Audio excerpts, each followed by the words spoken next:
Amanjeet Sharma is part of a movement of tens of thousands of farmers in India's breadbasket, turning back to their traditions and organic farming. By adopting organic farming, we're not dependent on anyone. We don't have to buy anything from the market, as we're self-sufficient. But it wasn't always that way.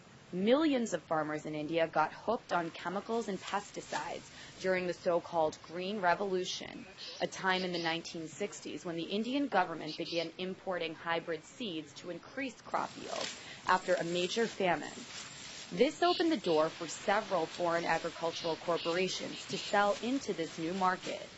Biotech giants like Dupont, Novartis, and Monsanto began hawking their products to desperate farmers looking for a way to feed their families. The increase in expensive chemicals also brought about a new dependence that buried farmers deep in debt, even forcing some to suicide.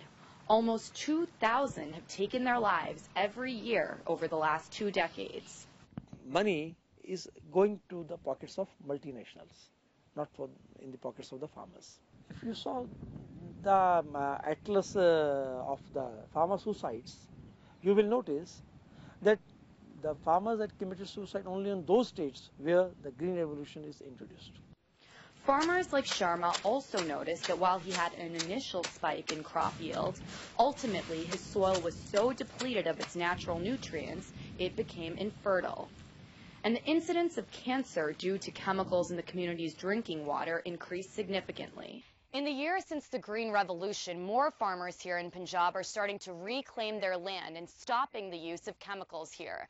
They say they're not only lowering production costs, but keeping their land more sustainable for future generations. Today, there are 300,000 organic farmers in India, working on around 6 million acres of land. The large number of farmers, they have started organic farming.